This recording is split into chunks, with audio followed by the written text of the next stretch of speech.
coming up. I wish I knew 15, 20 years ago what I know today. If I had to quit developing bulls the way we're developing bulls the last 10 years, I'd quit. Every genetic potential they have, you're letting them express. A first-generation rancher who built a nationally respected seed stock program, one careful decision at a time. Next on The American Rancher.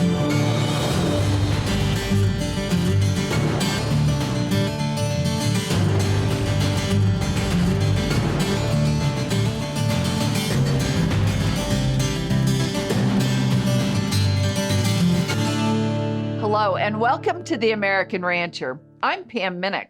Today we're in Nevada, Missouri at Hinkle's Prime Cut Angus, where Kenny Hinkle started with 30 open acres and a dream. What began as a way to build a little supplemental income has grown into a family operation selling nearly 300 bulls a year. On this episode, Kenny explains how his family and team transformed their bull development program and the difference the right nutrition has made for structure, fertility, and longevity.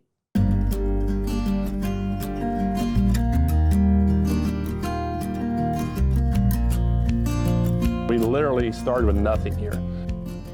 We began this in 1995. We moved here and purchased, it was an open 30 acres. Built a house, then we began building the Angus herd about a year later. None of the this building here wasn't built until '04, so we really had no buildings or facilities till then, but this is where we started out at, and we've kind of grown from that. So we wanted to start our own cow herd just to have maybe a supplemental, income and living. We never expected it to be where we are today and to be, we feeding 3 families and, our daughter's the oldest of our 2 children, and her husband were both, Blake's here every day, son Trevor, and then the girls are all around sale time, and then Courtney helps in the office throughout the year too. And Emily and Janice are always doing stuff too, and then Janice works really hard at the sales, both times a year doing that, keeping people fed and all that. But it takes all of us. The kids are just now getting where the oldest grandson helps on the block at the sale, so they'll all get into kind of where we'll start getting a lot more help here pretty quick. They're all getting at that age now where they're going to start being a little help. But it's been, we've been doing this now for 31 years, I guess. Next spring will be our 25th annual spring sale, so it's been that long already, and we survived, and we're still here. We put everything through the years. We make a little bit, we put it back into the cattle. This is not a showcase place, it's a working place. These facilities, we've added piece as we had the money to do it. So in 1996, we took our first bulls, and it was like 3, I believe, to Oklahoma State University, OBI, test station at that time. And we started there in 96, and we continued that through 02. So for years, our bulls went through the feed test there. And that was what we had at the time. That was a good thing. It was needed. We're trying to make them gains as much as we can, right, in a short period of time. The things we were seeing way back then to want to make a change, a lot of it was just structure. Those bulls would be developed, and I wouldn't even call it development. Those bulls were just fed to try to get the most gain we could. Because at the time, bulls were gaining 5, 6, 7 pounds a day. And that's what we were all, I was guilty too, that's what we was all trying to do. And finally you'd see that, and then you'd bring them home, and you'd had another 5 or 6 months for the sale. By the time you sold them, the bulls weighed no more than they did when you brought them home the fall before. And you were seeing a decline, and when you do that, you're seeing a setback in structure, setback in scrotal development, a setback in a lot of things. You were having issues, and so we had to find a different way. I think as an industry and as a herd, we kind of outgrew that over time. So in my opinion now, it's not the way to develop bulls. So we were always looking, and we fed bulls and feedlot developments out west for a few years. We tried other things. And part of that was we were forced to because of our resources here. We didn't have that place to develop bulls and all that. And then about 11, 12 years ago now, boys wanted to come home and go to work. So we started building our own pens. I remember we bought in 2 or 3 tractor trailer loads of pipe dumped it in the field. We just started building fence for the next 3 or 4 years to get all the bull pens done. So we'd fed our spring-born bulls through the winter on pasture with range limiter 33, and we started about 15 years ago, developing a 30 or 40 head. Well, in the summertime, we're developing those 100 and some fall bulls the other way. And one day, me and my vet, we were having a conversation. He was at the chute, and he said, you need to develop all your bulls this way. You know, these spring-born bulls are doing so much better physically. We're talking the quality of the scrotum and the feet structure, everything with that was so much better with those than it was older bulls. And at that time, we were able to get the ground next to us, and we worked with Purina, getting us developed where we want it. And our whole goal now, or even then, wasn't to see if we could gain 6 pounds a day. We tried to get away from that. We want to just gain 2 or 3 pounds a day and develop those bulls over a longer period of time. And the biggest thing is we can get them out and get them moving. These bulls are out moving all the time. And that's a big thing, have these bulls on the move and developing them at a lot slower pace. But the bulls are just so much better condition, the bulls we sell today, than they were 10, 12, 15 years ago, for sure. It's a lot better than having bulls all rush to the bunks once or twice a day, fighting and trying to eat at the bunks and everything. So the whole program itself is with so much better on those bulls. Our bulls last so much longer now for our customers than they did back then. After the break, every genetic potential they have, you're letting them express. See how a smarter development approach and the right nutrition turned average bulls into sound, long-lasting athletes when we return on The American Rancher.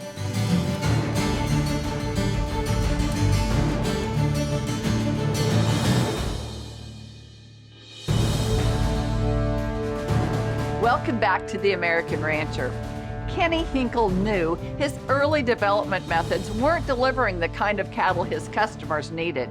With limited resources and a growing family operation, he made a bold change, bringing development home and working closely with Purina. Been 14, 15 years ago, we got invited to the Genetic Supplier Conference, but that was huge for us. I never heard of early nutrition or fetal program. So our program starts there really on our bull development. Getting those calves to gain 1.5 pounds to 2 pounds a day from an early age. And then we continue that all the way through weaning and through yearling. So around 8 years ago, we did a weaning program on our bulls and heifers. And that was, at the time, we were feeding a 70-30 ration as a creep feed with range limiter 33 and ground corn. And people hear that and it scares them, but those cattle are only going to eat 1% to 2% of their body weight of that, so they're getting a small amount, but that small amount is the key to that. And then we did that weaning program where we just bring those feeders in. When we wean the calves, they come to the corrals, the feeder comes with them, we just raise the stanchions where the calves don't have to fight stanchions. And for the first 21 days, those calves actually gained over 3 pounds a day while they're being weaned. So then those calves go to the development and they stay on that, and then we gradually keep decreasing them to try to stay in that 2 pound to 2.5 pound a day. You're gonna have animals that gain 3.5 and 4. You're gonna have animals that gain 1, but that's our goal, is to gain that 2.5 through their entire life, and we have a much better end product with that bull and females. I mean, just the females too, the productivity of those females, the fertility in those females, every genetic potential they have, you're letting them express. In 2012, 2013, we were in severe droughts here, and I was talking to both Bud and Leland, and they said, let's just try putting range limiter 33 in a feeder and sending it out to your cows. If they have any kind of grass at all, and guys, I mean, we were burnt. But there was some fescue there, but it was just brown. We started that like in early July, before 30 to 60 days prior to the calving. And I don't think those cattle consumed over 2-3 pounds a day. The cost savings on that, and to carry your cattle fleshy, these cows calves so easy, cycle back, bred back as well as we've ever done. And that was probably, more than anything, is the thing that convinced me that, you know, nutrition, I always go back to that and what that taught me and what that showed me at that time, what we could do with range limiter 33, it's now called. So about the same time we did that with range limiter 33, we also took in the new product. They had Avela 4 with the Zenpro packet in it. And we use that for weaned calves. We use that for the heifer development. Avela 4 tubs were everywhere, especially in Missouri and fescue. Sometimes it's hard to get cattle to eat a mineral when it's hot and dry in July and August, when they really need it. So we always went to those Avela 4s, really helped the intake of that mineral. And then it kind of stuck along there, for a few years. It's like with anything, you're up and down a little bit year to year, depending on a lot of things, but everything was still really good. But more so than not was the conception of those recips with IVF embryos. But the CX8 tubs, when they come into effect, not only helped our donors, but I think as important as anything, it helped the conception of our recips. The recipients, in my mind, is a more valuable side to that. It don't matter how many embryos we make if we don't make pregnancies. I wish I knew 15, 20 years ago what I know today. So looking forward, we get urged to do this. Well, you need to do this, and you need to increase. We're in an area that we don't really want to leave. We have, I tell everybody all the time, everybody says, we have the best set of commercial bull customers of anybody in the country. Those guys stay with us year after year after year. They're not just looking at dollar C, they're looking at quality of the bulls, what they're doing for their herd. I continually get great reports all the time from those guys. It's hard for us to increase our numbers anymore where we're at because of our resources. The land resources are so limited, like it is a lot of places. And we don't see the need, I don't see the business side of it. We've talked about it today, to sink money into high dollar acreage ground. We just got to be more efficient what we have. We're raising nearly 300 bulls a year. We're selling 250 of those through sales twice a year. We're not going to go backwards. I think we can increase the product we put out there, still keeping the quality up, by just managing the resources that we have a little better, because we all know out there's no more labor. It's a hard thing to do.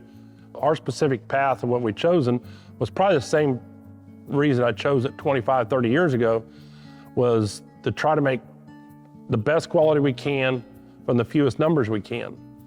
There's no way we would have the product we have today. There's no way we would be in business today without getting to know the guys at Purina and developing this product the way we use it today.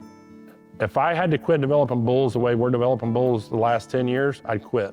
Up next, Less is more in this case, and that's what we've really strived to do. we'll hear more about the trusted partnership that helped turn a dream into a thriving family seed stock business. You're watching The American Rancher. Stay with us.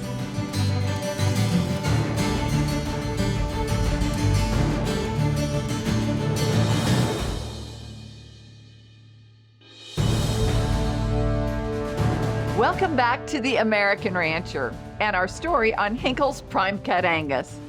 Kenny's success isn't just about genetics and management, it's also about strong relationships with a nutrition advisor who understands his goals. Purina sales specialist Bud Meredith and local dealer Leland Browning have been instrumental in refining a program that helps deliver results year after year.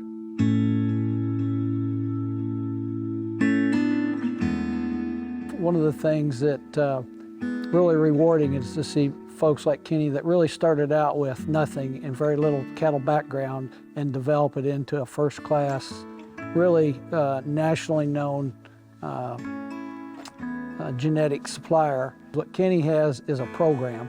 It's not a feed, it's a program, and he utilizes it very successfully. Really fascinating for me to see how our products and programs really work in the real world. Kenny was able to attend a cattle VIP at our Research Farm and Grace Summit and saw some of the things that Purina is doing from a research standpoint, from a customer standpoint, and from a service standpoint, and felt like there were some things that would be beneficial. So he started working with our local Purina dealers, and most recently with the Hyman organization, and was able to take our programs, specifically bull development and heifer development, and tailor them with the help of Leland, who's very familiar with our local forages, our environment, and developed a program that's very specific for Kenny's operation. With the help of some of our PhDs and other cattle consultants that both Leland and I are able to access for additional information. I came in after he'd got it started and whatnot. He was feeding the bulls at a feed yard and other places, and then bringing them home before the sale. He wasn't happy with the product that he was getting. He said, "Can we solve this problem?" So I said, "All right, we'll go to the Range Sup 33 and corn mix. We can adjust that however you want to. We can hold it to 1.5%, 2% body weight. That's our goal. We'll pay attention." We've done that. We've weaned calves differently. It worked for him. It worked for what he wanted to do. We were talking earlier today. I don't know how many places you can go when you got 70, 80 bulls in a pen, and it's not a massive wrestling match daily. It doesn't happen down here. He's worried about docility, feet structure. You know, he's building athletes, and they do, mentality or not, who knows why, but they get along. I love my job because I feel like it has an impact on people's lives in a very positive way, because we're able to provide some products and services that are unique in the industry and at the same time very profitable, and can help someone like Kenny take a dream from 25, 30 years ago and build it into a program that's nationally recognized in the genetic cattle world, to be able to just help people become better at their nutritional programs or their livestock programs in general. And while doing that, I also have the opportunity to work with a great group of Purina dealers that support the actual livestock producers themselves. So to me, it's a win-win. The real key to a successful program like Kenny has is a dealer that will support the Purina programs and the personnel within the dealership that have been trained and have the understanding of how those programs can be properly implemented in that particular location. We don't have success with customers like Kenny unless we have those dealers that are in the background supporting Purina in that effort. It's easy to work with customers, and when you have the support staff behind you, you know, the feed truck drivers know where things go. They care as much as anybody else, you know. And then you're backed up not only with all the research that's happened in the farm and what's coming out, what's looking down the road, but I have this idea. Okay, am I off base? You know, I have someone that I can bounce it off of, all kinds of tech support people that understand my question and where I'm trying to go and whatnot. It's a two-way street. I can't have things to take to customers if it's not out there, and if it's, you've got to ask the questions. Most of my customers are tired of hearing it. The only dumb question is the one you don't ask. And as long as you ask questions, I've got a job. Trying to help you understand what maybe you can do better or a way to improve. And that's what drives the wagon. Again, we had been in every facet of it. We'd done it all, and it was all wrong looking back on it. But at the time, that's all we knew. I don't think we have tweaked with this or changed anything in at least 8 years. So if it's doing that, you know, I'm pretty comfortable with it, and it works. But the development of these bulls today, if they have the genetic value in them, whatever the genetic ability they have, it's going to get expressed, and then you can still sort them out for that as we did today. But so it's up to us to bring the genetics to it and the management. But the cattle will perform if what we want them to do. And what's neat about this is we can get anything we want out of this. And less is more in this case, and that's what we've really strived to do. And the The whole structural product or program of these cattle, the way they've been through this product and this program has been, again, godsend for us. Kenny Hinkle and his family proved that starting with limited resources and making smart, consistent choices in genetics, management, and nutrition can build something truly special.